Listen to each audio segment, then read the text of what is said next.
The high-profile disappearance of 84-year-old Nancy Guthrie, mother of prominent television journalist Savannah Guthrie, has taken a contentious turn with reports of friction between local authorities and federal investigators. Nancy was last seen on the night of January 31 in Tucson, Arizona, and was reported missing the following day. What began as a local missing persons case quickly escalated when evidence suggested foul play, including a trail of blood found outside her front door, prompting her home to be treated as a crime scene and drawing in the FBI for assistance. Key developments include the discovery of a black glove near her residence, about a mile to a mile and a half away, and DNA samples recovered from inside her house. These items represent some of the most critical physical evidence gathered so far. Surveillance footage released by FBI Director Kash Patel shows a person wearing a ski mask tampering with Nancy's front doorbell camera in the early morning hours of February 1. Patel noted that the footage may have been lost, corrupted, or inaccessible due to a variety of factors, including the removal of recording devices. The suspect has been described as a man of average build, approximately 5 feet 9 inches to 5 feet 10 inches tall, carrying a black 25-liter Ozark Trail Hiker Pack backpack.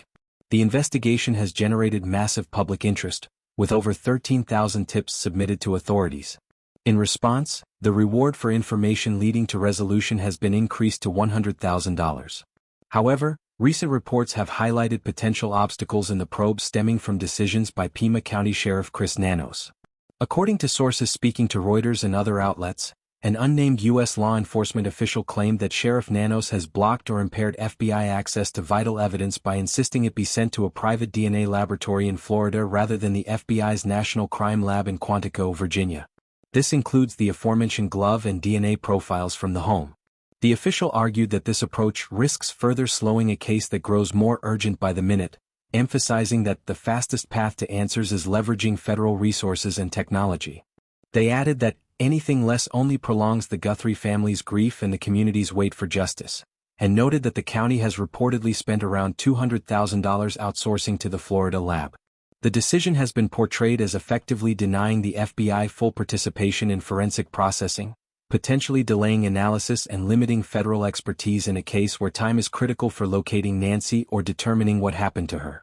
The Sheriff's Department holds primary jurisdiction, meaning the FBI can only assist upon request or in specific circumstances, which adds complexity to interagency dynamics. Sheriff Nanos has strongly pushed back against these allegations, calling them not even close to the truth. In statements to local media like NBC Tucson affiliate KVOA and others, he insisted that his department has been fully cooperating with the FBI from the start.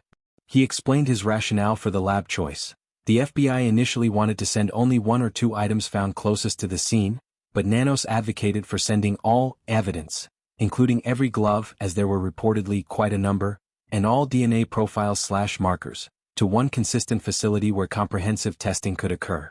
I said, no, why do that? Let's just send them all to where all the DNA exists, all the profiles and the markers exist. They agreed, makes sense, he stated. Nanos further downplayed the value of individual items like the gloves, suggesting their significance is uncertain without full context.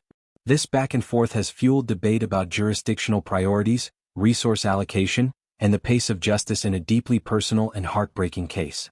For Savannah Guthrie and her family, the uncertainty continues amid widespread concern for Nancy's safety. Authorities continue to urge anyone with information to come forward, as the search for answers remains active and urgent. The situation illustrates broader challenges in multi-agency investigations, where differing protocols can lead to perceived or real delays.